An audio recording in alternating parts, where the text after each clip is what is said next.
dedicated, obsessed, focused. This is the Masters of Fitness podcast. Welcome everyone back to episode 7 of the Masters of Fitness podcast. Well, today we're going to be talking about a coach's mentality. Thad, what's going on, Thad? How you doing today, sir? Doing pretty good. Doing pretty good. Yeah, well, doing good. Let's jump right into this. Let's talk about this horrible workout you put us through Saturday. Yeah. That let my man Nick, you listening to this, man? I'm taking up for you on this workout. You had that man back hurt. So talk to us about your endurance class this past Saturday. How was it? How was the turnout, man? Was it pretty good? Yeah, it was awesome. That was the first class I got to do over at CrossFit Beaumont. And we had about 31 people in the class. It was awesome, man. It was a really, really great turnout. 31 people? Yeah. What was the workout? Share the people to death that you put us through. Well, the workout, it started out with the 800-meter run, and then we came in after the 800-meter run and did as a team, two partners, did 42 dumbbell box step overs. 42 dumbbell box step overs. And that's enough for a workout right there. Right, and then 42 devil presses, which is basically a burpee with some dumbbells in your hand. That at the end of the burpee, when you jump up, the dumbbells come up over your head. So I don't mean to interject, but a friend of mine's asked for a workout. And I said, I got a perfect thing you could do. And I put devil's press, and she texted me back, was like, hell no. Those things are brutal. Right, yeah. I was walking around during that class watching everybody, and I was kind of hoping I didn't scare everybody off. Well, man, it was a real good one, man. It was a good workout, man. Enjoyed the class. So you can find Thad, again, he's at his endurance class at 8:30 at CrossFit Beaumont on Laurel Street. Is that the street? That's the street. That's the street. All right, good. So you're doing all your meal preps done for the week? Yep. Still. I was just running around like a crazy man trying to get them all done before I came up here. Another Sunday and no more meals for Ernest. Maybe one of these days that a treatment. But I did have Willie's Burger before I came, man, and it was talking about Is that on the meal plan? Don't worry about that. It's on this bill.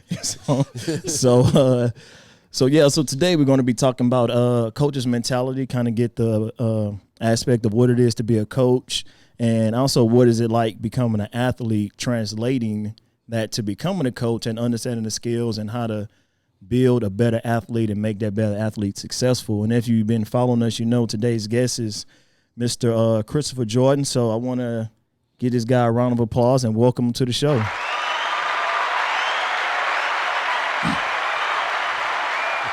right, that's enough of that. Chris. What's going on? Jordan, CJ 31. As my brother used to scream out at you from the free throw line in the basketball game. So how's it going, man? How you been? How you doing, man? Welcome to Beaumont. Thank you. I saw you kind of jumped in a little early when we talked about that Willie's Burger. That's how good it is, huh? When on the way over here, I'm like, I'm going to Willie's Burger. So. See, we were supposed to go to Crown. That's what was the original plan, was to go to Crown Pizza. But he got out the truck and he smelled those French fries and funnel cake, and you couldn't. It smells like a carnival over there. And so you have to make that detour to but man, so if all y'all didn't know, Crown Pizza has a lunch buffet. All you could eat lunch buffet. We found that out today. All you could eat lunch buffet for $8.99 and a salad. Really? Monday through Tuesday through Friday. Yeah. 11 to 2.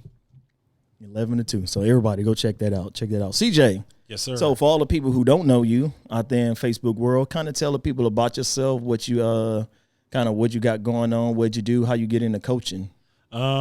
First off, I never did think I would be coaching, but it kind of happened. I fell in love with it. Former basketball player, and that's how it just pretty much happened. As far as coaching goes, to get into it with high school, obviously you're going to have to be teaching something. So that comes along with the job.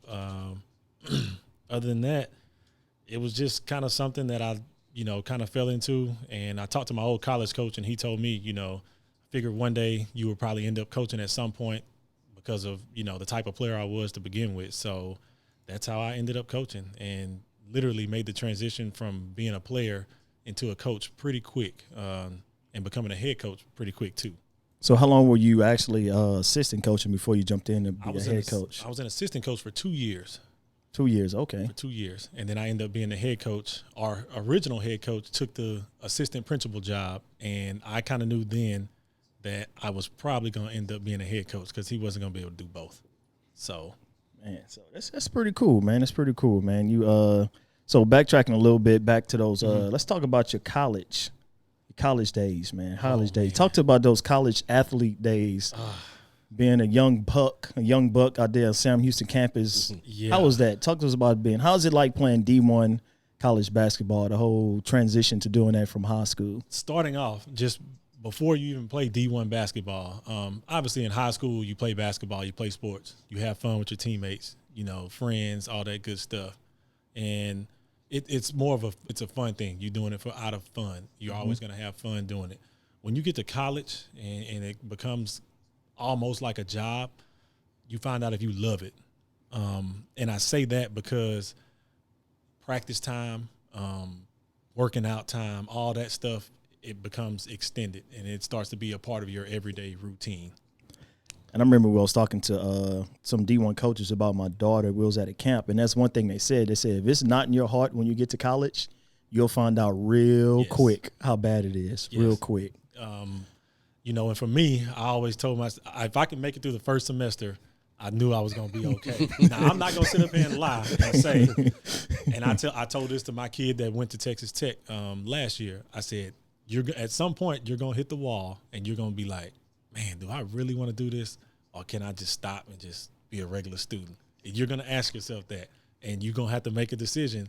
If you're going to stick with it, you're going to have to work extra hard. You're going to have to do more than you ever thought. Blood, sweat, literally blood, sweat, and tears. And you're going to think that these people are crazy. Like, why am I doing these workouts? So that definitely was an eye-opener coming from high school to college. And I redshirted my first year. Not a lot of people know that. Okay. I tell my kids that I redshirted. And most people, some people think that, well, if you redshirt, that means you weren't good enough. That really didn't have anything to do with it. So it's all about just helping you prep, making that transition over. Yeah. So, CJ, what's the difference? How much faster is the game whenever you get to D1 ball compared to what you've been playing in high school? It is a lot. It's a significant difference in speed, the strength of players, the athleticism. I'll give you an example. In high school, I knew I can make some mistakes skill-wise or on the court, and my athleticism would erase the mistake pretty easily, whether it's blocking somebody's shot, catching something, dunking something.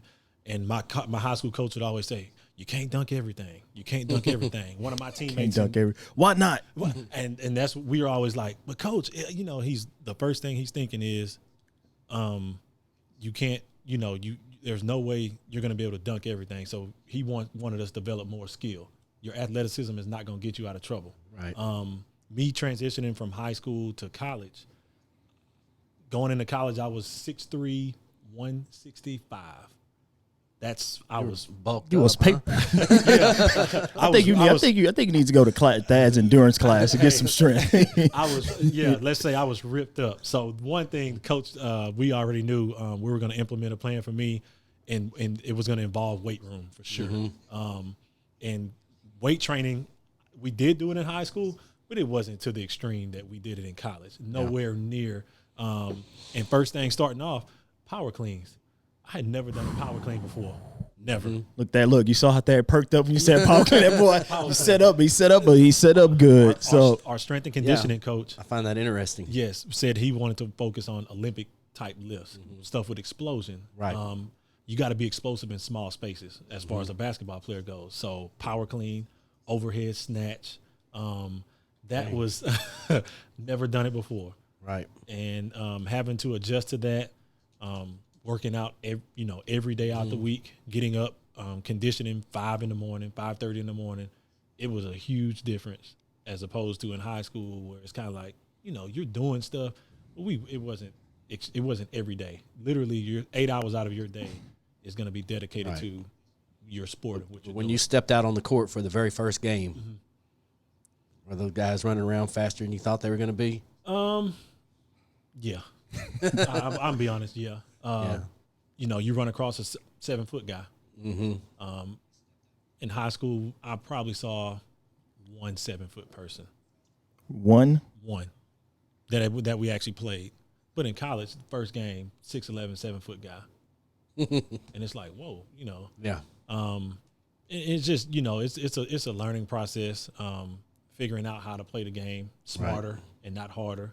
And it was, of course, with me being my size, I knew that I was kind of a step behind. And it was going to take, you're going to have to really put in the work if you want to be able to get where you want to be. So that was my thing, trying to get stronger. I knew I can get through the class part, but getting stronger, I needed that redshirt year to be able to physically mature. Yeah.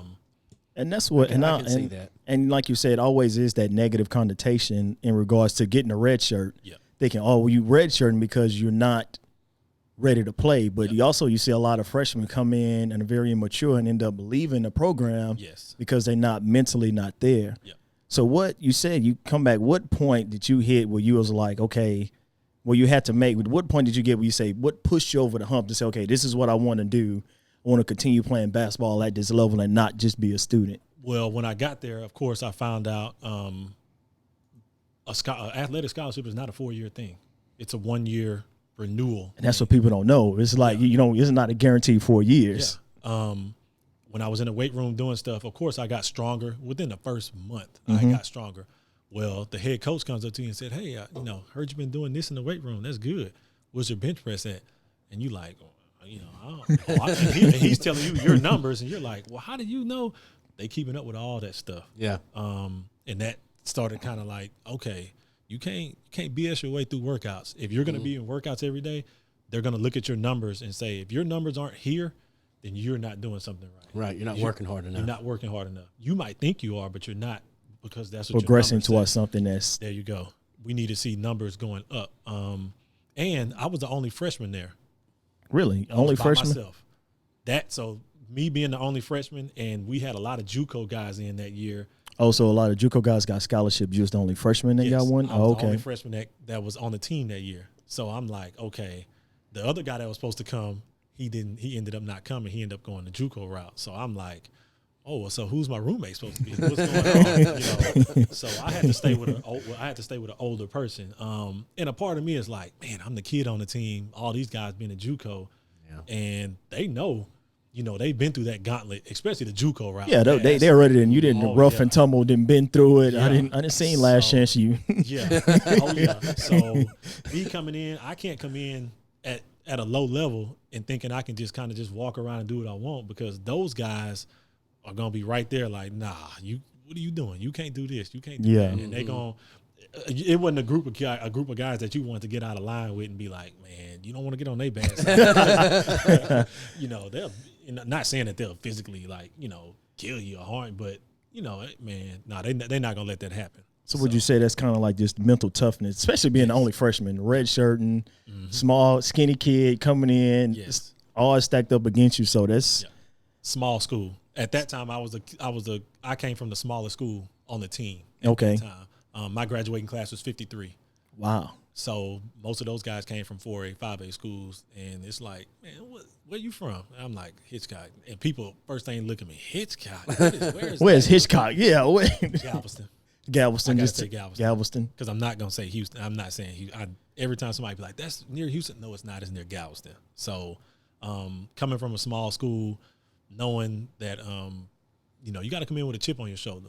You got to show them that just because you came from a smaller school, that doesn't mean that I'm not gonna come in and compete and work out and work hard. So, and what year were y'all champions? Was that That was not my redshirt year. That was the very next year. Your redshirt freshman year. Redshirt freshman year. See, look at it. Look, that's what they needed. They needed you there to win that championship. I was a great practice dummy my freshman year.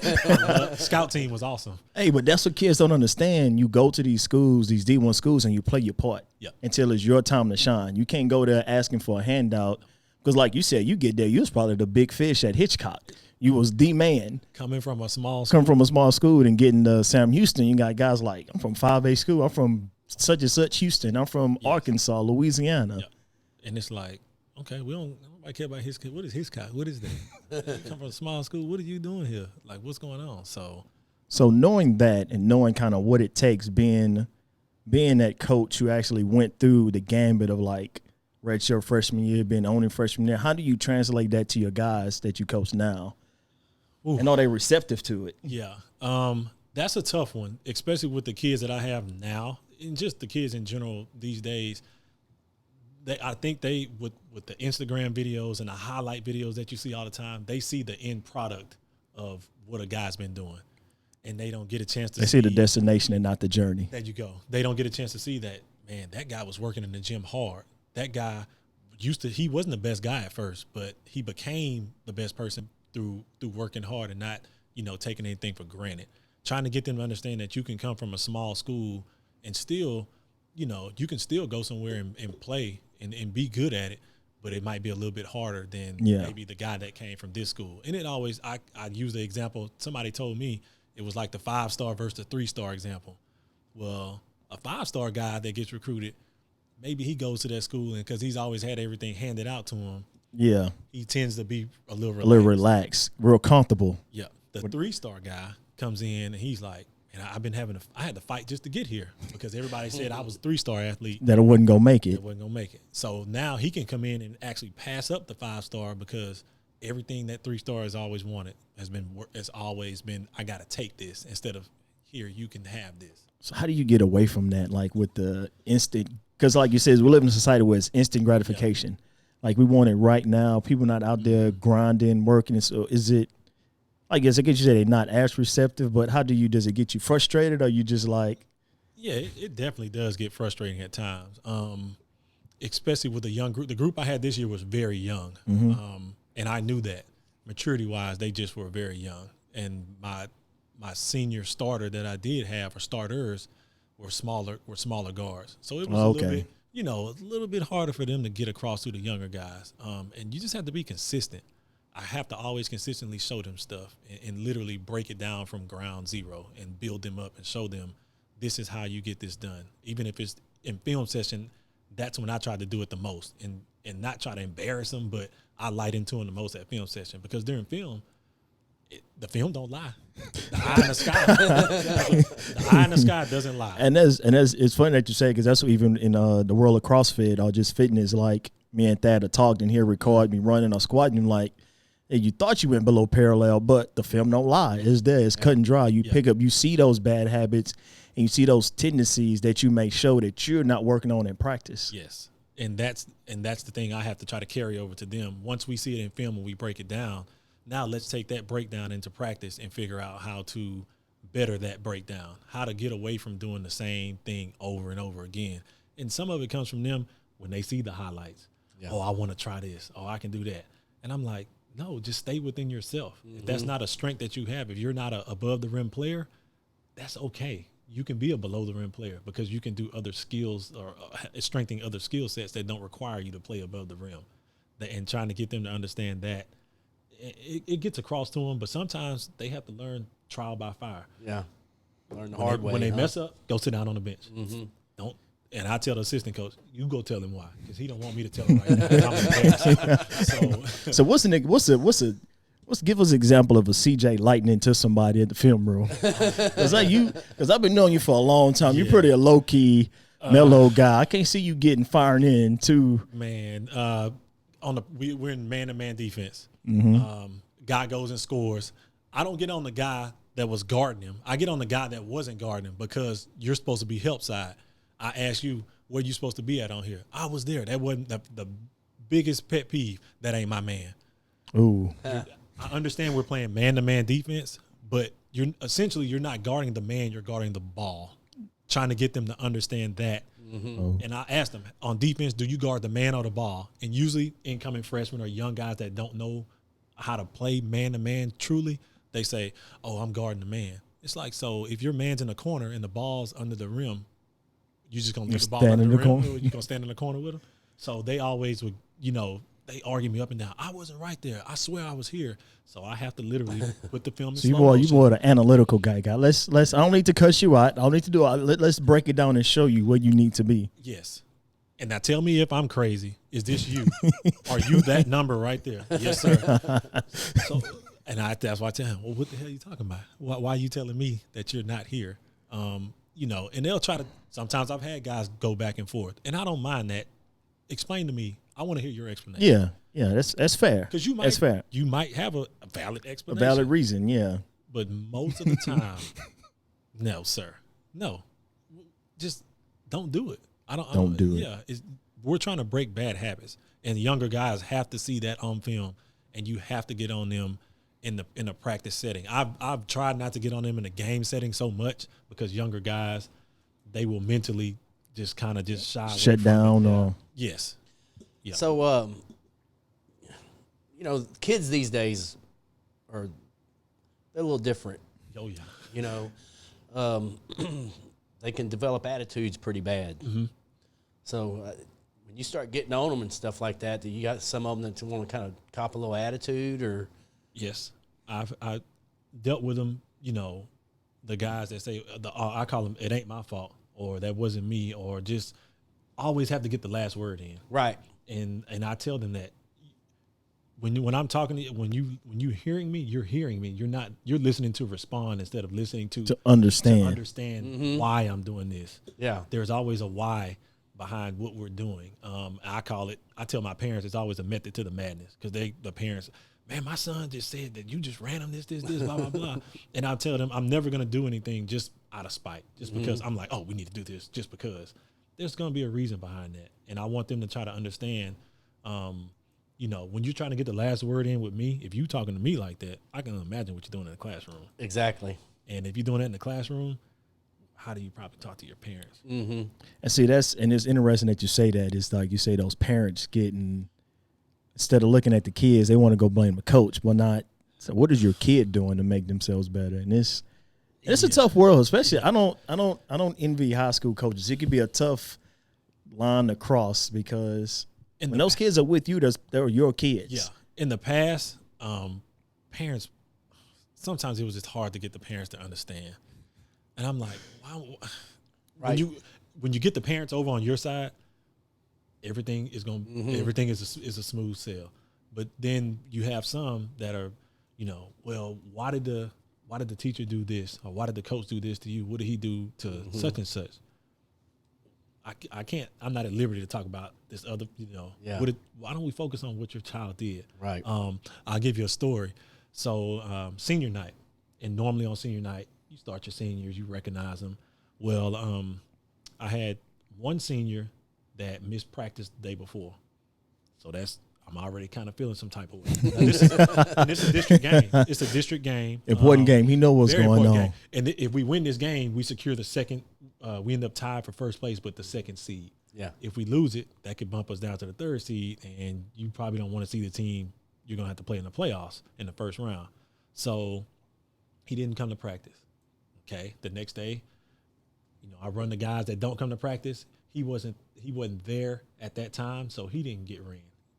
Now, shoot around comes around, and he has a class during shoot around, which I understand because he had to take a chemistry class. Well, the teacher lets him come leave chemistry early and come to shoot around, or if we have a game day or whatever we're doing, she lets him come.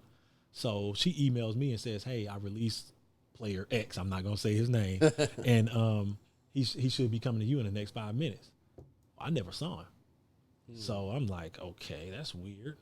Didn't show up. Well, he had left school. He just left and skipped shoot around. So he comes at 5 o'clock when the guys come in. He gets his jersey, puts it on, recognize him for senior night. I give him his senior gift. I don't start him, and I don't play him. Well, I can already tell he's sitting on the bench like, man, this is some BS, and I can hear his mama and grandma in the stands. They cussing me up and down. So I'm like, I'm good at ignoring it. I'm not worried about it. Yeah, you didn't dealt a coach. You didn't. I had plenty of cussing outs before. Yes, I've heard it all before. As a player, coach, you name it, I've done heard it all. It's not nothing new. So another kid on the team that was a senior didn't play also, but it wasn't because it wasn't no discipline thing with him. He just didn't play, and actually the game was closer than anticipated. Yeah, and I'm like, man, I want to play him, but we put him in, we mess around and lose the game. Well, I mean, don't get me wrong. I want to get all the seniors in, but I'm not going to risk this, this magnitude of a game for that. So after the game, I'm shaking the other team's hand, telling me, good game, whatever. I don't even get a chance to shake the rest of the guys, other team's hand. Grandma and mom come down in front of me, just cussing up a storm. And I'm like, hey, can I just shake the other? No. They just going off. So the other team's coach looking at me like, Coach, you okay? I'm like, I'm fine. Don't worry about it. I already know what's going on. So I'm prepared for this. I have my guys go in the locker room. Of course, the kid that I didn't play, he was in and out the locker room like that. Yeah. He was ticked off. Didn't even get a chance to talk to him and explain to him. Was that his last game? It wasn't his last game. He was a senior, but we went to the playoffs. Playoffs. Okay. Yeah. Okay. So the police officer comes in the locker room like, hey, Coach, such and such is out there. Mom and grandma, you want me to tell them to go? I said, nope. I said, I'm glad to hear. I've been wanting to talk to them. So I come out. I need to talk to you. You need to tell me why my son didn't play in this senior night. That's wrong. Blah, blah, blah, blah. I said, well, did your son tell you why he probably didn't play? She said, it don't matter. He should have played. He was seniors. And you should have played that other boy, too, because he should have played. I'm So like, now she's taking up for somebody else. I'm like, We ain't even talking about him. We're not even talking about him. So I explained to her that he had missed practice the day before. She said, well, 3 other players missed practice and they still played. I say 3 other players took care of their consequences stuff. So, yes, they did play. I said, but they came to shoot around today. Your son didn't. And she said, well, let me talk. He didn't want me to talk to you, so I'm going to tell him. I said, I think I know why he didn't want, want us to communicate. So, because there's been a miscommunication. You think that one thing is happening, and this is, I'm going to explain to you. So I had him come over, and he kind of came over, bad body language. I said, now, did you miss practice yesterday? Yes, sir. I said, okay. I said, did these other players miss practice? He said, yes, sir. I said, all right. I said, now today, let's get to the shoot around. Did you come to shoot around? He said, no, sir. He said, I was looking for y'all, but I didn't know where y'all were. I said, so there's only 2 places. If on game day, this is what we do, normal game day. Yeah. We'll watch film because we'd already played this team once. This is a last district game. Yeah. In district, you play them twice. We already played them once. We watched 20 minutes of film from the first time we played them, and then we're going to go shoot around in the gym. He said, yeah, I came to your classroom. Your classroom was dark. I said, I'm glad you told me that. I say, now, if the classroom is dark and no players are in my classroom, what's the only other place on campus we could be? He just paused for a second. I said, go ahead and answer it. And I want you to tell your mom. Go ahead. He said, the gym, Coach. I said, yes, the gym. I said, now, you tell me, did you come to the gym to see if we were in there? No, sir. I said, where did you go? I went to my car. I said, and when you got in your car, did you stay on campus or did you leave school 35 minutes early? He said, I left early. I looked at Mom. What did Mom say then? Mom apologized. There you go. Stepdad was like, Coach, I totally understand. Grandma was still mad. And this kid had a football scholarship to go play running back. And I was trying to explain to them, when he gets to college, you can't miss, walkthroughs and stuff like that. Well, that's different. Blah, blah, blah. I said, no, it's not. I said, because let's say when he gets to college to play football and they redshirt him, what if they say he has to pick up all the players' helmets and equipment? Grandma said, my grandchild ain't picking up. I said, oh, he will. What grandma come in there like, man, come on, grandma. I think she was kind of delusional. I'm like, yeah, he will pick that up. And you say, so this guy's playing college ball now? Or? No, he was. Okay. He was. I think he played for like maybe a year or 2. Okay. And he ended up, I don't know if he's still in school, but I was just trying to get him to understand that this is life, Yeah. a life lesson. Trying to Life move goes forward. beyond sports. It's Yeah. not just about the dribbling this basketball. It's about understanding these are responsibilities that you're going to have to face once you leave this realm of like high school. Yeah. And even though he was a football guy, still, this is very similar. In college, you're going to go through the same things. Maturity, it goes back to that red shirt years. Like you have to understand. You have to. Most kids can't handle that. Most kids are like, man, I'm the best where I'm at. I ain't got time for this. Man, you're going to do what them coaches tell you. If that football coach say, go sweep this up, you probably going to go sweep this up, especially if you're getting this education paid for. Come on now. So trying to get them to understand that, mom and stepdad understood, but grandma was not buying it. She was like, he still should have played. Yeah. Well, that's grandma. You got to understand how grandmas are. That's her baby out there, CJ. And I explained to her, if he come to practice, she said, he comes to practice every day. You should have let him play. I say, so long as you come to practice every day, that negates playing time. She said, yes. I say, nothing is guaranteed, and nothing should be guaranteed in any program except practice time and the hard work, literally. Yeah. Like, I can't guarantee you game time just because you come to practice. You might not even be practicing hard enough. There we go. So one of the comments on there said that one parent was like, their kid was listening and blew their mind when they heard that college scholarships only 1 year rentals and not 4 years guaranteed. I found that out. I knew that after my first year, but I found out the hard way when some of my teammates didn't get their scholarships renewed. And we were great friends. I was shocked that they wasn't. So you're pretty much off the team then, or is it? Yeah.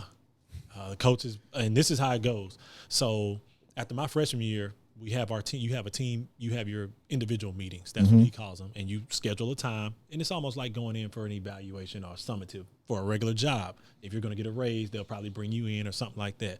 So coach brings us in one by one, bring me in. He has my file. He pulls a file of papers out. I'm like, man, what is all this he got? Well, those are numbers from weight room, from when you started the beginning of the year. And when we do testing, I think we used to test like maybe every 6 weeks. Yeah. He has all those numbers, and those numbers need to be on par with what he thinks you need to be doing. And then he pulls out your stats. And that's when you like, uh-oh. Because, it's like, man, you know if you had a good season. You know if you did what you were supposed to. Yeah. He has notes from practice film that he has written down that he has, like, he might have it stapled to your stuff. And kids, I don't mean to cut you off, but kids, that's one thing kids don't understand. I try to preach is, even in this, everything is practice, practice, practice. Yes. Coaches are always watching you, no matter what you're doing, how are you performing in practice. Yeah. Because if you don't practice well, guess what's going to happen in the game time? You're more than likely to make the mistake. Yep. And they record practice in college. What? You break down practice film. I'm like, damn, we got to break down practice film too. We didn't do that in high school. We didn't break that. Now we looked at game film. Bad. You need to be breaking down my film with my squat form and my CrossFit workouts. You don't want me to do that. Come on, Thad. You got to step it up, Thad. I'm hearing all these good things about coaches, man. You got to come with it next time. Mm-hmm. Yeah, film breakdown, noticing tendencies, all that kind of stuff. Coach has all those notes written down, and when you go in your individual meeting at the end of the season, you're gonna talk about all that stuff: the good, the bad, the ugly, what you need to improve on, what he wants to see, and if that stuff isn't what he has in your file, if it isn't up to par with what he thinks, that's when he's gonna tell you. It was great to have you this year, but we decided to go in a different direction. And that almost sounds like when you interview for a job. Yeah. And you get that letdown email or that letdown phone call.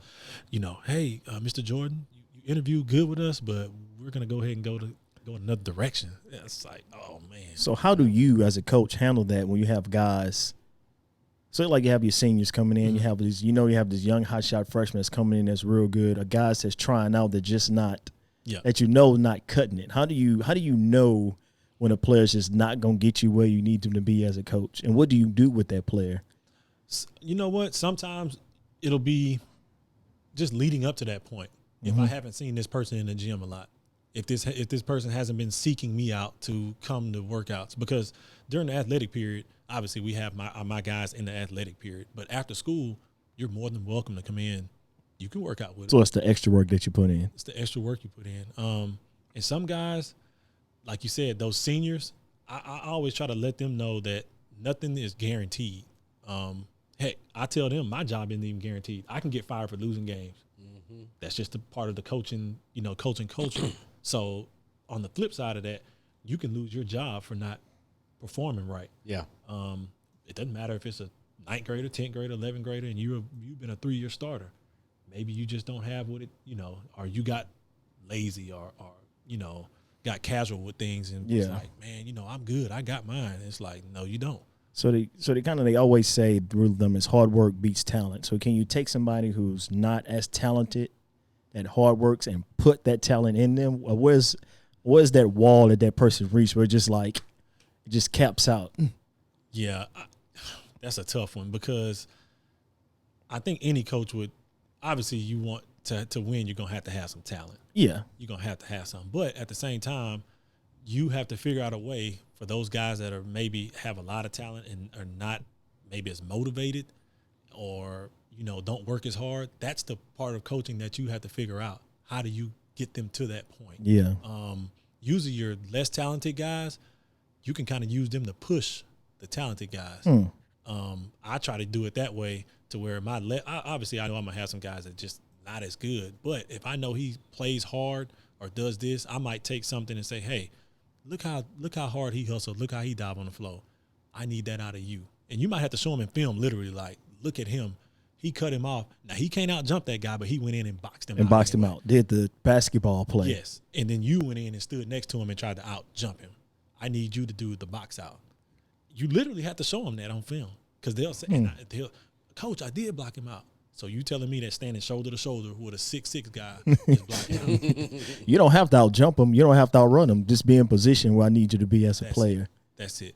So you know, if you ask any other coach, that's the part of coaching that we try to figure out. How do you get the talented guys to get the motivation? How do you get maybe the less talented guys to get more? You know, some people just have God-given ability. Yeah. You know. And I struggle with that sometimes. People say, man, it's genetics, it's God-given. It's like, but it's tough, man. Like, you know, some things you can't coach. You can't coach height. No. You can't. I mean, that's just there. You either tall or you short. Yeah. So, I don't know. It's weird. It's weird. It definitely is. So, switching gears a little bit, let's get into how do you physically, that's a little bit on the mental side of it. So, how do you physically prepare your guys for the season? What kind of, so if you don't know, he also is people don't know, CJ is also a world champion cross country runner. Don't say and that. Do not say that. He just let me know he was a regional. Did you run that? No, did you run that regional? You said I ran that regionals my junior year. My ran senior year, year. I did not. I took the SAT instead. Okay, took that instead. Regionals.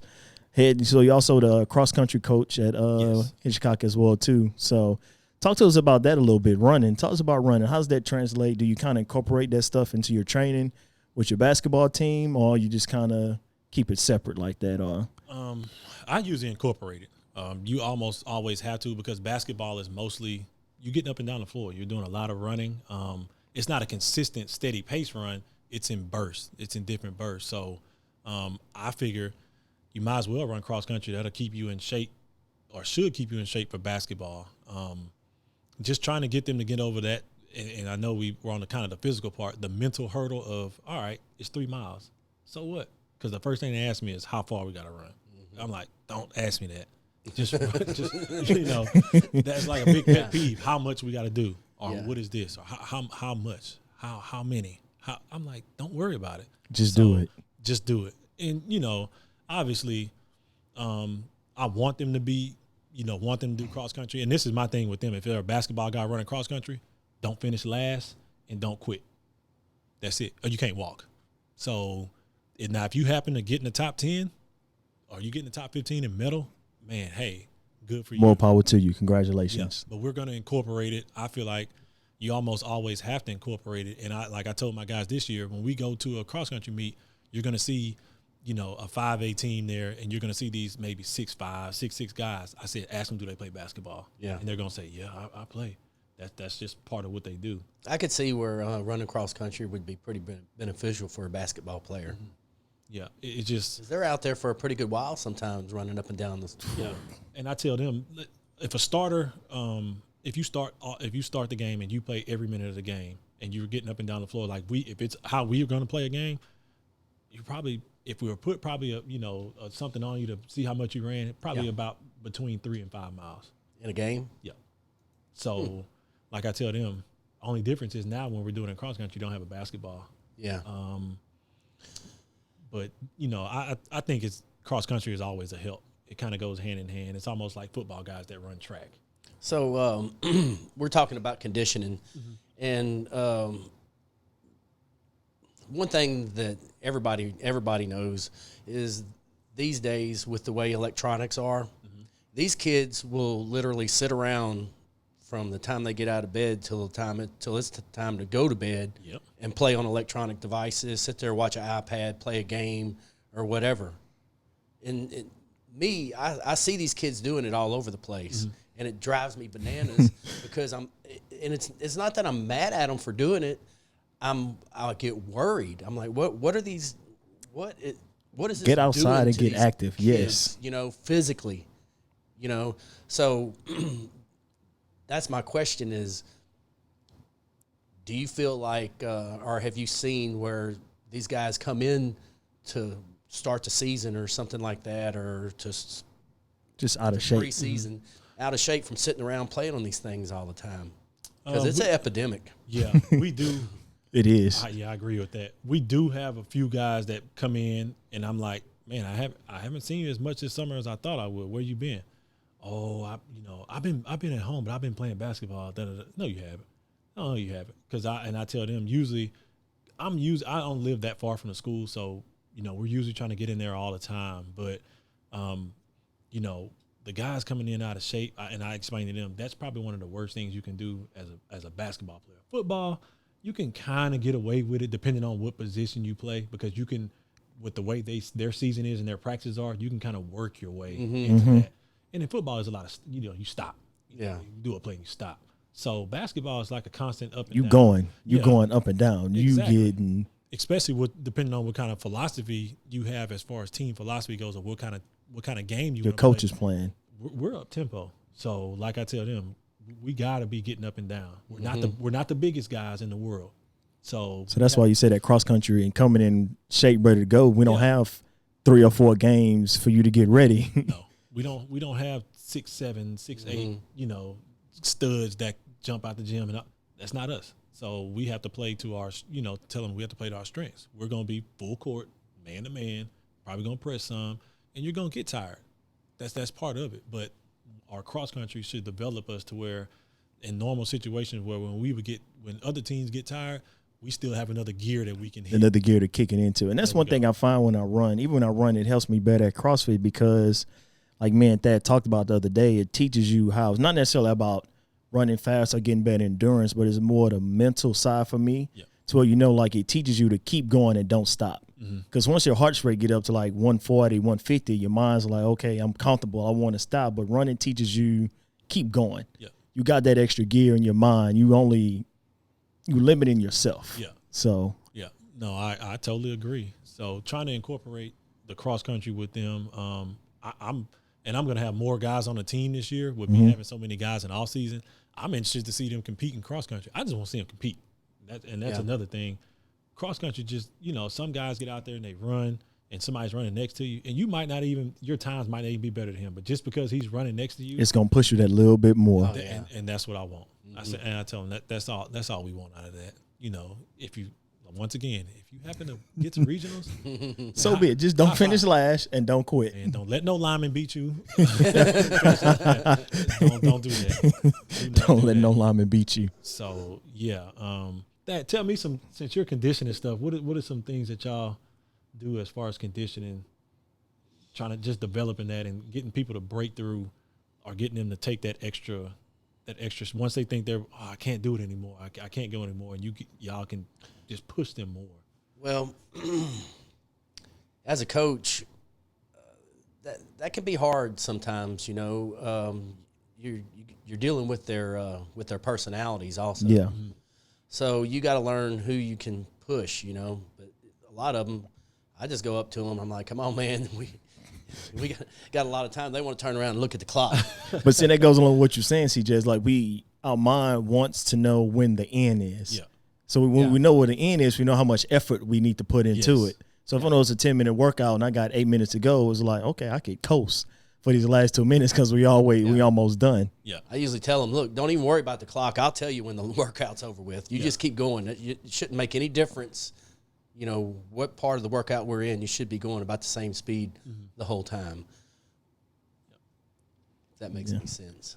No, that's right, because I'll be ready. Even when running, like you said, I want to get my, once you get that 2 miles, you get to that 2 miles and you shut your mind off. It's like, that's all I'm running. There's 2 miles. I already told myself that's what I was going to do, as compared to when I just get out there and run. Yeah. When I run, I'm just running. I'm just going to run to shit till I get tired or tell the sun tell me to go home. Then I usually get more of my run from there. So, look, man, you send everybody, get the class, get Hitchcock Bulldogs in a bus, and you come down and you visit that at the endurance class, and he'll get them in had them all. Had them Coach, we don't want to come back here no more. Well, y'all get your ass back in there. now you want to run cross country. Yeah. So run them through Thad's class, send them out here, cattail march on Thursday, and endurance class on Saturday, they'll trust me. They'll want to do some. I'll whip them into shape. Yeah, Looking at me, Coach, can we just I just want to do this. No, y'all, everybody come on. You see that 3 miles, the 2 miles that you run? Now let's do some cleans. Let's do some jerks. Let's come in off that run and grab that barbell. Grab that barbell. Oh, yeah, they would be dead. They would be dead. I already know them. So that's the conditioning part of it. And let's talk about, this is my repertoire, the strength. Oh, how do you get these? You mentioned you like clean. I know me and you talked about cleans and snatches and stuff like that. All the stuff that you do, like you do the overhead stuff. I used to have to do all that stuff. And trying to explain to them, getting them to understand, because this is what happens. Coach, we gonna hit the weight room. I'm like, yeah, I'm trying to be dunking. I'm trying to be dunking next year, and that's their number one thing. I want to dunk. And I tell them, I don't want y'all to be dunking. I want y'all to stop somebody from dunking. How about that? Yeah. But no, on a serious note, I think getting them, and a guy that I used to not train with, but he's a trainer. He trained kids. He said getting them to get through a full season. Yeah. Train them to endure a full season of basketball. Endure not just a full season, because a lot of kids play during the season. As soon as the season's over, they pick right up with AAU basketball. And some of them are always nicked up, just little, ragtag injuries. Like, dude, if you, were conditioned or strengthened to, endure and finish a full season, you would be capable of doing that. So the first thing I look at, obviously, I like doing the Olympic lifts. I want them to be explosive, work on getting their flexibility, opening their hips up, because I got a lot of guys. Oh, man. Yeah, well, that comes with the whole sitting down thing. Yeah, it's tough. Opening the hip. That's what we talk about all the time at that. What number one reason you see people have back trouble? Yeah, it's tight hips, tight hips. I got tight hips. Open your hips up, man. I tell them that, and they're looking at me like, what you mean? And I have to literally, demonstrate. If I'm 6'5" and I can get down like this, you got to be able to get down. Mm-hmm. When we're doing squats, they want to start putting weight on, putting the plate on. Like, I need to see you. Please. They want to do that quarter squat. Yeah. Oh, coach, I didn't got 500 pounds. Man, sir, you didn't even break 1 inch. No, none of that counts. And I know somebody else that'll do that sometimes. Hey. Thad always, get down low, Ernest, get down. I say, man, leave me alone. Thad, I done 100 ass squats. I can hear my strength and conditioning coach, Jordan, you gotta get low, drop your hips. But and you right there, when you have the good coach that tell you that, you hear those mental cues in your head. You're like, okay, let me get lower. Yep. So getting them to understand, first off, what they're doing because some of them they don't lift like that. They might come in every once in a while on their own and just do some basic stuff, and they ain't even doing it right. So first off, I got to get in there and show them the proper, some of the proper things, just from the basic lifts, from squats to cleans to bench press. I have to show them literally, and I have to do it myself to show them this is what we're looking for. If you can't do this at this weight, drop the weight. Yeah, exactly. One of my buddies that I worked out with, Herb, don't ego lift. Ego lift. Ego lifting. Yeah. And I tell them, we don't need ego lifts in here. I'm not worried about you being the strongest man in the world right now. You got to check that ego at the door. There we go. So as far as them building up strength and stuff like that, I try to do we do a lot of high rep stuff. Especially if we're going to do lower body, I'll do some high rep stuff. Upper body, I don't do as much high rep. We mix some bench. I had to do a lot of dumbbell work. Trying to do stuff like that. It's going to be high rep.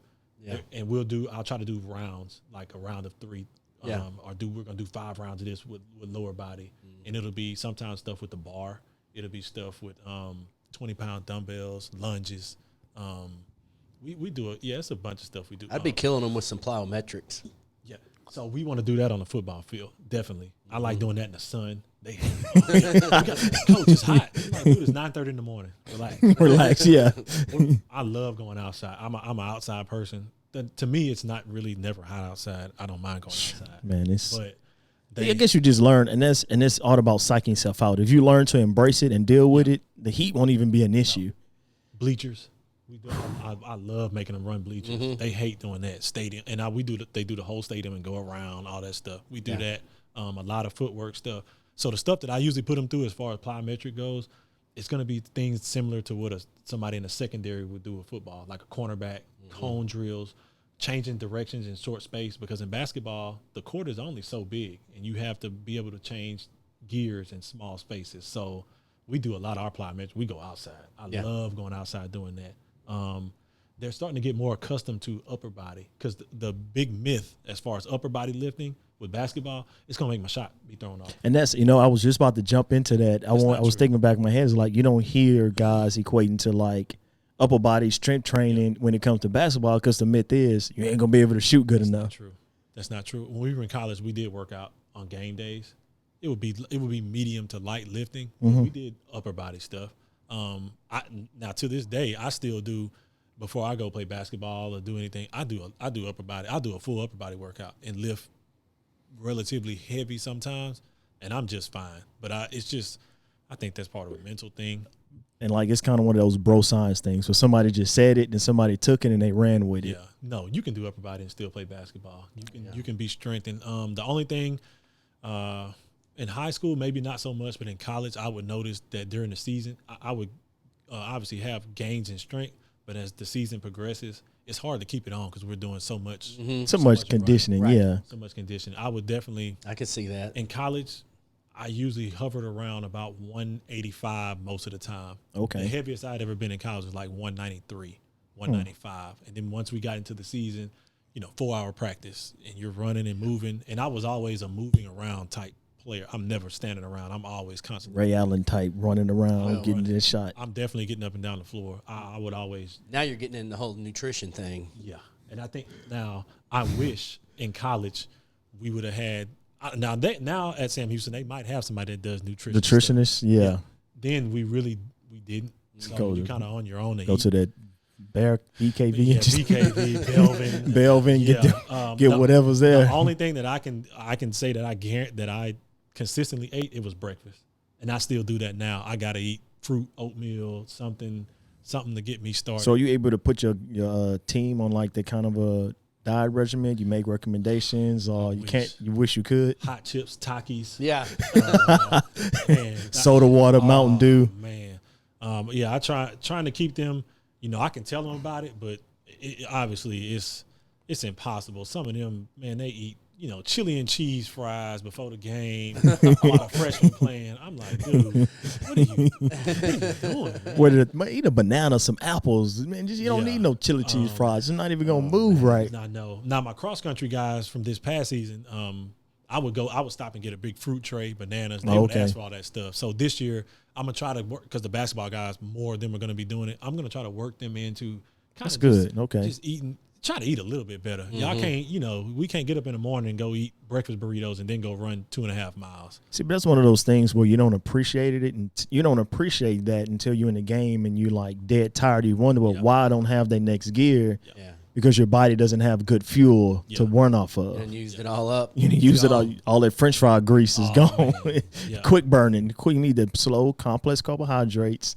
That's going to give you fuel and keep you going. The only thing I can kind of recommend to them now, and I try, man, I don't want y'all drinking no soda. Let's just try as a team, because I tell them, I normally don't drink soda at all, very rarely, and it's hard to during the season, especially taking them to eat somewhere. But so when we go on an out of town trip, we're gonna stop and get something to eat. They get mad. I say, hey, the lady's like, hey, what do y'all want to drink? I said, all waters. Why we gotta have waters? Or I'll go buy a case of water first, and then when we get there, nobody gets drinks. Well, where our cup at? Well, you got bottled water on the bus. Go get your water. So, that part of it, that's, man, just think if a high school could hire a nutritionist to work, because most high schools have strength and conditioning coaches now. Yeah. When we were in high school, no strength and conditioning. It was just getting there and lift and get that bad form. So exactly. Or the coach is in there doing it with you, or in there overseeing y'all. At a bigger school, obviously, I know they have strength and conditioning coaches. Most of my buddies that coach at bigger schools, they don't have to worry about strength and conditioning. They have somebody that does that totally separate. So do y'all have a strength and conditioning coach? Or? No, we don't. Okay. No, I know it's. Man, the cost of I don't even want to get into that part of it. Yeah, we don't want to get you into politics of the district and I don't want to know what that has to do with. hiring stuff. So no, as far as the strength goes, as far as us, I usually try to. Obviously, I'm going to have to show them how to properly lift and let them know it's kind of a building block. You're not going to start off, lifting 500 pounds. You're going to have to work your way to why that. not, coach? Man, because we don't have steroids available. yeah, he weigh $130. Yeah. He ain't about to do that, man. But it's like you said, it kind of, you think about it now. Think about basketball athletes from like the 60s, 70s, and 80s, And I was even looking at a picture from like the Lakers from the 80s. It was all on the boat. I was like, man, these guys are all like just straight. It was like no muscle in the leg. Not a lot of people are defined. Like now, as compared to athletes, now you have like athletes. Like you look at the LeBrons, you look at the Westbrooks, you look at even with like the Kawhi Leonards. Those guys are like, they're lean, but they have more of a tone. Like they actually more conditioning is getting into basketball. Yeah. Where it's not just go shoot a bunch of jump shots and they're probably working out. Think about the strength and conditioning. Just the technology that you had to be able to measure different numbers and different things. Yeah. They're able to do that. And like with my guys, and I had trying to explain to them, because like I said, they want to dunk. Everybody wants to dunk. I'm like, guys, that's just, you're not going to be able to. Yeah, you first off, you'll go out, you ain't going to have the opportunity to be dunking that much in the game. And y'all are not explosive like that right now. Y'all just not explosive like that. And trying to get them to understand some of the things that you're going to have to do to be able to see gains in that. So, like, prime example, some of them think, I'm trying to get my vertical up. And I asked them, like, well, how much do you think your vertical actually is going to go up from what it is now? Mm-hmm. It's not people's vertical going up 8-10 inches. Ain't going to happen, yeah. It's almost unheard of. You know, now, obviously, if you got somebody that couldn't jump over a paperclip. Yeah. So once you reach that level of plateau, like somebody who's never jumped before, but you're going to reach your mark. Yes, that's totally different. And, like, I'm trying to explain to them, and then explain to them how you can get your vertical up. Right. Power cleans and the snatches and, you know, you can run bleachers and jump rope and apply metrics. I said, it might only go up about 3 inches, but you can become a quicker jumper, or you can become, your legs can have more endurance to where you're able to jump. We can measure, let's say, how high you jumped at the end of the second quarter, and let's look in this overtime game at the end of overtime, you're still about in the same range. Yeah, I've read where a vertical is, you're pretty much born with that. Really? It's hard. Yeah, it's hard to train that. So it has a lot to do with just the muscle fibers you have actually in your body develop. Just your makeup. And usually it has, like I tell them. So that's why I can't dunk. Huh? That's why you can't dunk. You know, they ask me, well, what's your vertical, coach? What was your vertical? And they think that I have some like 42-inch vertical. I'm like, no. I said, now I have ridiculously long arms. I said, my vertical is only like a 33 or 34. So, and that's not, you know, that's all right. But then it comes your genetic makeup. You have a longer wingspan, so you're able to. And that's, I don't want to get off subject, but me and my wife talked about this before. It's like, we was reading a book where it goes like setting your kid up for success in a sport. Like if your kid is 5'10", the chances of them making an NBA or making it to get a D1 scholarship is tough because you have to be highly skilled. Yes. You have to be highly skilled at that age as compared to what you could easily translate to a football player, even Olympic lifter, or even somebody in gymnastics. You couldn't do good in gymnastics because you're too long. Yeah. Or like Olympic lifting, it's tough for you because you got long levers. So, and a lot of people get that mixed up where you hate to tell people it's genetics all the time, but genetics do kind of play a role into what positions we play and what we do and everything like that. But that's interesting. I know you was born with a vertical. I'm going to test my boys out this evening and see. Yeah, boys better be jumping some. It's you know. So you know, I played at Hitchcock. My teammate was the guy that was on the and one. This guy that he could do, what was it, 720? Yeah. This guy would jump, spinning around the air, 720 degrees, and dunk a basketball. Now his vertical. Just imagine that. I can't spin around right now 360 degrees without getting dizzy. Yeah, I'd fall down. Yeah. So this guy's jumping. Yeah. TJ spinning around twice and dunking. Yes. Now his vertical, I don't know. I still today don't know what it was, but he was explosive, and people would think that. Oh, he put I don't know if you remember those shoes. Man, you remember them dumb shoes that have people with chin splints and bad calves. Yes. Talking about the number one person they had on there was Spud Webb. That Spud Webb, Bodie's. No, Spud Webb been jumping like that. Yes. Man, he ain't TJ never wore those. Now, don't get me wrong. We in the weight room, we did, squats here and there, calf raises. But he just had it was just a natural God's gift to be able to not only could he jump very high, he could jump very fast. Mm-hmm. And normally when you get basketball guys, if they jump high, they have to kind of get some space to be able to do that. He didn't need no space. I see what you're saying, that running start to get going. I I used to tell people, if you think about when Mike Tyson punches somebody, you're like, oh, like that uppercut. Like, did he just break his neck? That's how when he dunked and he put it through the ring, you like, oh, did he just? Gosh, man, Tyson on that uppercut, he came from the ground. I remember he knocked that dude Jericho out his head. Dude. You see how violent that looked? Yes. When he jumped, it would snap so fast, and you're like, God, did he just? Wow, you throw an alley anywhere, he gonna go get it and make something. It's gonna look good. You're gonna be like, I can't believe he just did that. So, going back to the whole jumping thing, I tell those guys, man, some of y'all just above the rim guys are kind of just that's like a Blake Griffin, a Sean Kemp, a Zion Williams. That natural. dude, he came out the womb jumping like that. Say. That dude is naturally already doing that. Now you can improve the quickness on it. I think you can improve the endurance on it to be able to keep doing it at that point. Yeah. But as far as like Zion Williams vertical going, it is what it is. Like it is what it is. Trying to get them to understand that. Like some of y'all just are not going to be dunkers, and that's okay. It's nothing wrong with that. But that's the first thing most kids, coach, I want to be dunking. I'm like, first off, let's lay up. Yeah. Let's learn how to use your left hand, and then you'll be a way better player than somebody that's wasting all their time trying to dunk. Left hand on the correct leg. How about that? Trying to get them to just understand that about the whole strength and conditioning part. You going to have me dunking by this time? I'm like, see, you want to be dunking by this time, but when I tell you to get the jump rope and do 200 jump ropes, like real jump ropes, you be like, why 200? Oh, that's a lot. Or you double jump. I tell them, this ain't the jump rope for heart. You can double jump. In elementary, you can double jump. I said, we do it. We're trying to do it like almost like a boxer would. You need to go fast as you can on your toes. Your calf should be burning.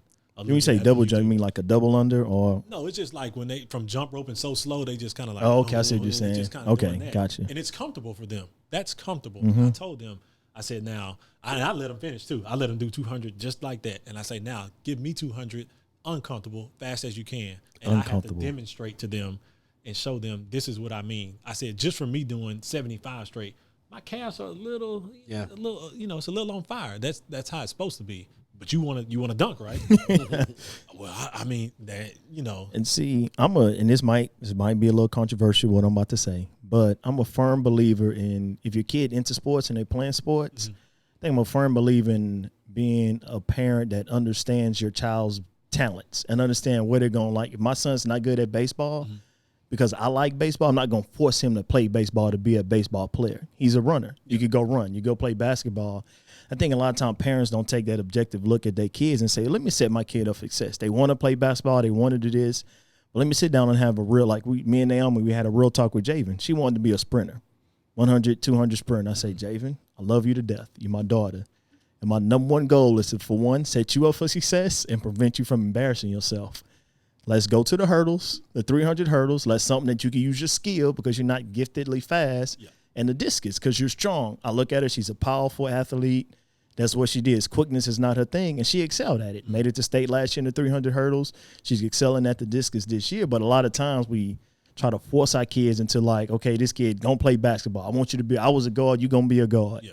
Well, Dad, I'm 5'10", and I'm not that quick. And my shots are not that good. Well, let's go shoot 300 jumpers outside. Well, now their heart's not into it. Yeah. And when you say about being 5'10" and not quick, I don't know what it is. Man, over the past 4 years I've been coaching as head coach, we've had a lot of small guys, and they not quick. They can't handle the ball on the string. I was like, dude. If you're going to be a guard at 5'10", you better damn well be quick and be able to handle the hell out the basketball. I don't understand it. I'm like, I thought you was faster than that. And they get out there getting blown by guys that should not be blown by them. And they like, oh, coach, but this, and that. Can't, shooting ain't just throwing up a knuckleball up there. Knuckleball. I don't, that's weird. I don't know why. I don't know if it's just me, but a lot of our smaller guys that we have, they just I'm like, what's going on with your footwork? How can you stuck in mud or something? Yeah.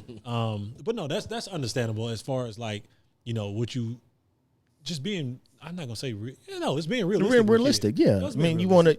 And the goal is most kids when you play sports, a lot of kids want to play sports in hopes of getting a scholarship. Yeah. So let's set you up for success, put you something that you're good at. It might be tennis. Yeah. Remember I was talking to about Alden talked to a good friend Alden talked to Javen. He say, shoot, the kid that's running the steeplechase get a full scholarship too. Yeah. The kid that's running the triple jump get a full scholarship too. Mm-hmm. You don't have to run that 100 to get a full scholarship. Sure don't. Even LaCadrian's brother who ran the relay, who ran the 100 relay, 4 years, education paid for, got his master's paid for, off of running, doing what his job was on the track, not doing what he wasn't supposed to do, just going out there and running. So no, I that's just me. I believe we got to set our kids up for success and don't baby them, kind of like that grandma was doing with that kid at the beginning. It happens in high school. I think they start kind of figuring out once they get to high school, like, wow, I'm not going to be able to do this, especially with friends that grew up playing sports together, like Little League sports. Because in Little League, and this is what I tell them, in Little League, when you pay, obviously you're going to have to get in. A football player, they got to get in a certain amount of plays. Mm-hmm. In basketball, they got to play a certain amount of minutes. So we had, to me, in junior high, last year I was able to come down and help out with the junior high tryouts and all that stuff and be there every day. Well, we made some cuts. Well, from outside sources above my pay grade, they wanted us to do tryouts over again because we made some cuts. So basically, in code, what they were saying was, you can't cut people. And I'm like, ooh, that's tough. That's a tough one, because now on your junior high teams, you got 15 to 20 kids on the team. Yeah. So the kids that that are gonna be playing high school basketball, you have to kind of pretty much sub in. They play. Once you start winning, you got to get all the other people in and get them going. You got to get them going. So the people that are, it's going to be some people that are just your starters are not going to play a lot. Yeah. And that happened with our junior high kids. In district, I knew they were going to be, beating a lot of teams, like 20 or 30. And it's like, dude, your best players literally played a quarter, and then you put another 5 in here, another 5, and you go 5. So these guys not building a program up from the ground up. To me, it's just tough. I guess I got to kind of understand both sides of the spectrum. But I'm like, when they get to high school, they get cut. I hate to be. I mean, you hate to rip that Band-Aid off, mama and daddy, and you getting cut. You don't. And grandma. You're not paying, so it's not a guarantee you're gonna play. Just because you started in 8th grade, that doesn't mean you're gonna be playing in 9th grade. You might get up there and be totally shocked, like, man. So kind of crazy. So kind of along those lines, this would probably be the last question. A lot of good talk, a lot of good discussion. Mm-hmm. When should a child start specializing in a sport that they want to play in? When should they really lock? Because now the pressure of society makes you want to specialize your kid at 6 years old. Yeah. Playing select ball like forever. Like, when should a kid specialize? I think first off, you got to figure out, what does your kid want to do? Because not what I want to do, what my kid wants to do. Because what I want you to do might be totally different than what you want to do. So, like with my child, she was doing a lot of gymnastics, and y'all remember, like, I missed the Battle of the Piney Woods one year because she did gymnastics. So I'm like, told her mama, if she want to do gymnastics, I'm all for it. But as soon as she say she don't want to do it, and you still taking her, that's a problem. So first off, we need to figure out, what does your kid want to do? To me, at an early on age, especially with your two sons, man, it's all fun. That's what, and that's kind of, but it's fun. When you get out there and these dads are like, man, got hitting coaches, we're like, man, what are y'all doing? It's fun. Just let these kids enjoy themselves, man. Just learn the game. They're not even mature yet. It's tough though. And as a parent, you look at your day, you're like, well, damn, what should I be getting my kid a hitting coach? They 5 and 6. I'm like, that's a tough one. To me, and sometimes we see these viral videos with kids running. We saw the kid playing flag football. He was just ripping and running through everybody. It's like, man, all right, that dude, he got something right. He's got something. Yeah, he got something. But then who's to say he might burn out? Yeah. He might say, Dad, I don't want to play football no more. And that's what I'm always afraid of with any kid. When you constantly just putting them in, by the time they get to 9th grade, it's like, I'm tired. And it's like, whoa. And then when you get mad at them, what you mean you tired? You got to keep doing this. You've been doing it this long. It's like, you've been doing it for 10 years now. And from the jump, it was probably never fun for them. Yeah. Even though they were good at it, it was probably never fun. So you hear that, parents? Make sure it's fun for your kids and not for you. Yes. Starting off, I'm just I can remember being a kid playing Pop Warner football, and I always thought I would be a college football player until I grew up and out, like longer. Yeah, like, nah, bro, you ain't get going any bigger. ain't nothing you So, gonna like, do. no, I don't think you want to keep playing wide receiver, quarterback. But no, it was football was always fun for me. My first love was always football, and I think practice was fun because we get to hit each other in practice, and if it's raining or muddy, we get to like be out there. So football was always fun for me. And then once I got to junior high, still did football. Once I got to 9th grade, they started incorporating the junior high kids are going to come up to the high school and work out and lift now. And I'm like, well, why we got to lift this much? I don't mind lifting, but why we got to lift this much? This much, yeah. So, the head coach for football was like, Jordan, you ain't going to lift. You got to get out of here. I took it as, all right, well, I'm out. I'm out. Bye-bye. On the basketball. I'll do basketball. And at that time, I was the only 8th grader, in the basketball all-season workout with the high school guys. I came up with the football team, rode the bus up there, but then I just, instead of going to the field house, I split off and went to the gym. And I started realizing, all right, you're probably going to be pretty good at basketball. And once I got into the 9th grade and really started playing and realizing in high school, like, all right, yeah, you're going to probably be playing varsity.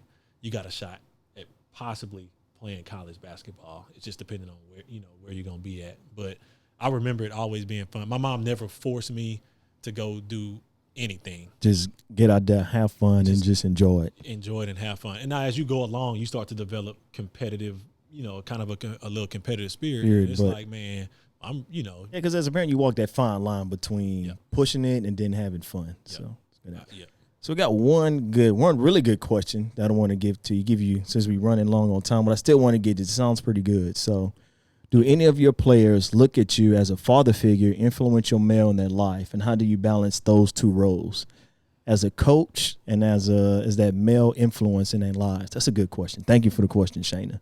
Yes, that was a real good question. Yeah. So I'm going to go ahead and say yes on that because I'm usually around my players, especially the ones that are in all-season basketball, a lot. With me being a hometown kid, obviously they see me kind of around at my grandmother's house, at my mom's house. A lot of my players I still talk to this day, and that's when you start kind of realizing the impact that you start to have not only on basketball but outside of that. They'll text me, hey, coach, just seeing what y'all up to. Man, tell them they need to do this, this, this. I saw them in the game. They wasn't playing hard as they could. So you got to do this to them at practice. Or I had a kid text me, said, hey, coach, I got me a job. Can you be a reference for me on this? I got you. Cool. Hey, I'm trying to go to school. I want to do this. What do you think about this? Son, I think you should go this route. So it's not just when you're on a team, but that relationship continues throughout the duration of their lives sometimes. And I'll get the ones that I was real hard on, very hard. And but kids don't understand when you hard on them, they don't appreciate it then until they're down that line and say, oh, this is what Coach Jordan meant. And then you do that Tiger Woods fist pump when they call you. Yes, you got it. They called me during the middle of the season, and it was something happened on the sideline, and I was mad. Like, dang, Coach, you was hot. I said, yeah, I was. I said, man, I remember you used to get on us like that. I said, yeah, y'all used to drive me crazy. Like, man, Coach, I just want to say thank you. I say, well, heck, I want to say thank you for sticking through it, and trying to get them to understand. Because it's been guys that I've put off the team, and they came back the next year and excelled. I had a kid that I kicked off the team. He was one of my best players, and I hated to do it, but that was like CJ runs a tight ship over there. That's what I like. Guy. Yeah, it's one of those times when I had to recognize: do you want to continue? And this is a kind of a program defining moment. Do you let kids stay in a program that continually do stuff, and your other players see that, and it ends up being a downfall, or do you say, you know what? Even though I'm gonna have to sacrifice some wins for putting this person on the team, this for the betterment of the program. Yes, and he wasn't a senior, so I knew I could get him back, and I knew once I put him off the team. And if he came back, he'll be a better player. Yes, I even put him out the program. I put him out of basketball completely. Took it all from him. Damn. And he would always come up to me after the season was over because we lost in the second round of the playoffs that year, and everybody, man, if you would have had such and such, y'all would have did this, y'all would have did this, and he knew that having him, not saying that it guarantees us a win, but it's a better opportunity to win. It dang sure gives us a better chance. And he came up to me, can I get back in all-season basketball? I said, son, as bad as I want to put you in there, I'm not going to do it, Now next year we'll start over fresh. We won't worry about what happened last year, and I'm gonna put you on a attendance kind of a attendance contract. I say because he had issues with coming to school on time. He was always late. So once he came, sure enough, he came back the next year. Enrolled, was doing everything fine. That's what you call life, getting better at life, not just basketball, but getting better at life. He had to grow up a little bit, and that was to me that was a life moment for him. So he came back. He was obviously we got him in the program. He played. He got offensive MVP that year, and got all region. Look at that. And they all asked, well, where was he at last year? I said, y'all not gonna believe this, because everybody was asking about him at district picks that year. I kicked him off, and I said, man, I had to kick him off. Coach, he was newcomer of the year the first year you got him. I said, man, I had to, let him know. But it's the same kid that called me about a job reference. It's the same kid that called me during the season, say, Coach, man, I know y'all lost that game, but, I know you can get them right. Do them like you did us. So hearing that back from him and being able to communicate with him, and me and his dad knew each other personally. His dad was a little older than me, but, knowing how he had issues there, me, similar situations. So just being able to talk to him and when he calls me back, and him and the other guy that I kicked off the year before are on the phone. They got me on speakerphone calling me, talking about, man, Coach, you need to get on them. Don't let them get away with that. And that's the first thing. You wouldn't have let us get away with it, so don't let them do it. See? So I always have to remember. So parents out there in the world, moral of the story is let the coach do his job. Yes. Let the coach coach. Uncoachable kids become unemployable people. Exactly. Pretty much. That's it in a nutshell right there. That's it. Yeah. Look, that you got see that you see that already pumped up on this generation. That wants to clone you and put you at a high school coach in every area. But that's true though, man. Parents allow the coaches to coach their kids, allow them to do their job, because these are just life lessons that these kids learn. They might not be a professional athlete or division athlete, but these things that translate into life skills, right? Job skills, them going back, raising their kids, getting up early on time. That guy with the attendance record, now he might be early to work every day. Man, he improve his grades just because he go to school on time. I like talking to him because he'll call me. He put me in check sometimes. Man, don't let him do that. Now I know you would have let. So hearing from him and hearing from guys that used to play for me, and they come back, especially the ones that go to school, even if they're not an athlete, they go to school and they like, Coach, man, golly, this ain't what I say. I told you it's different when you get up there at school. It's kind of not saying you can do what you want at school, but you don't have to go to class. You don't. Yeah, you need that. Yeah. So that self-discipline that you taught him to come back, it translates over into college. Yeah. So let your kids, allow your kids to be coached. Let them be coached hard too. It's okay to be coached hard. Don't baby them. You said don't baby them. No, I'm not saying I would never belittle a kid. It's different between belittle and coaching and hard coaching. Yeah, I'm going to be hard on them, and especially the kids that I had in my class. I had some of my players in my classroom. Why are you always hard on us than everybody else? I say that's just the way. That's the way it is. Yeah, that's the way it is. You're an athlete here, so we all know who you are. So when you do something, we know. When they do something, we might not know about it. Yeah. So good stuff. Man, that kind of went by quick today, man. It does not feel like we're gonna. I told you, so you come in, CJ, you get the. Oh, he was worse. Said, man, we got to get. Say, no, why? Don't worry. When you get in there, you get to talking, just trying to talking about life and what you do. It goes quick, man. It definitely went quick. We definitely have to do round 2 once we get our fourth mic set up and get good Alden in there and have a good debate. Yeah, we need the state championship. The state championship coach Alden Lewis. I want to hear about their state championship. So guys. Out there in Facebook world, make sure you get on Alden Lewis and tell him he need to come hop on our show, and he's been called out officially. So, yes. Yeah. So, well, thank you, CJ. That was a lot of good stuff, man. Appreciate it. A lot of good stuff on athletes, parents. Make sure you listen. Good one to listen to, parents. Good one to listen to. Allow your kids to be coached. And CJ 31, appreciate you coming on the show, man. Yes. Welcome to Beaumont, Southeast Texas. You got to give him a good round of applause on that one. And once again, guys, you can find us on Masters of Fitness podcast on Apple iTunes, Spotify, Podbean, Google Play Store, wherever you can get a podcast, you can find us at. Thad, what's your Instagram? Where can they find you at on Instagram? Instagram's at King Thad. at King Thad. So go follow Thad at King Thad. He puts a lot of good stuff out. Check out his endurance class, CrossFit Beaumont, 8:30 every Saturday. And also we do the runs at Cattail Marsh on Thursdays at what, 6:30? 6:30. Thursdays at 6:30. You can find me at Instagram at EJ_Doyle. I don't do any cool coaching, but if you just want to see some cool looking workouts, Some good workouts, definitely. Some good workouts with me with my shirt off every now and then. I'm not taking my shirt off. Then you can follow me there. But once again, thank you for listening to us. Go download the show and follow us on. Oh yeah, also YouTube as well. We everywhere. Wherever All you over get, the place. we all over the place. So thank you once again for listening, guys. Cue the cool drop. Drop.